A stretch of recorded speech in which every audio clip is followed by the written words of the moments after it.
pay our taxes, we should have access to our political parties, and we should have access to our politicians. And to have all of these barriers put up is just silly. Ed Rodriguez, 16506, United Steelworkers. I'm currently employed at Storeimage Programs here in Brantford, Ontario. As of September the 3rd, all production ceases. Unfortunately, as of June the 15th, we had notice that the company went bankrupt. Big shock. The company was around for 103 years. The company made a lot of money for a very long time.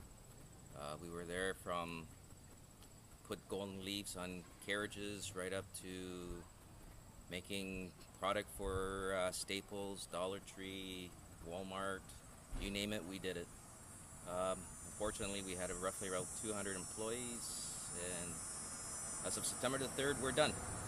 All production finishes, and September the 10th, doors are closed for good. I was employed there for 15 years. Unit chair, did that job with a lot of pride, whole heart, backed up the union with all my heart and soul, and unfortunately, we're done.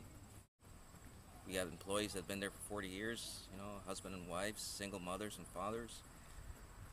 Where do we go from now? From here, basically. What do you think needs to change as far as the government goes? What does the government need to do to help people that find themselves in your situation? People who want to work, people who have worked very hard. What do you think needs to change? What can we do going forward to turn this situation around for workers here in this province? Why aren't they clamping down on these companies that can claim bankruptcy right off the bat with no warning? How come they're not giving the employees the first opportunity to get their severance, termination pay, and their vacation pay? We've earned that right. We worked hard for our money. Why aren't we the very first ones to get what is owed to us?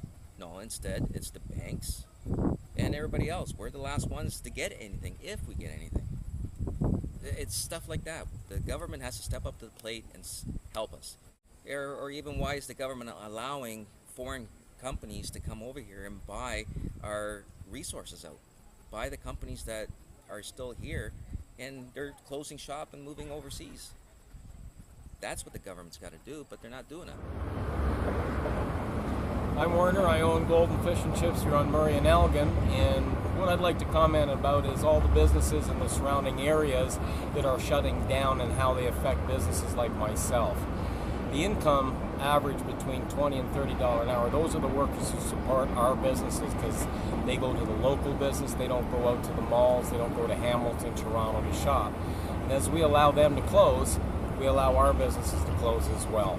The government should start helping all the tertiary and secondary businesses to survive because we also create income, we create employment. The government just keeps taking away and away and away. The disposable income's going. Workers need more money, hence they ask for more money.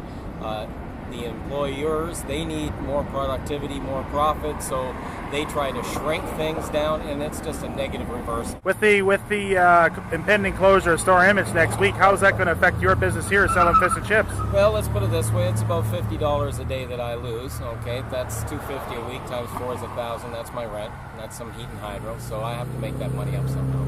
So the point is that small businesses are hurting as manufacturing leaves this country. Absolutely. Absolutely. I mean, I look at where people spend their money. Okay, and if you have an income range of X amount of dollars, that's where you're going to spend your money in those arenas.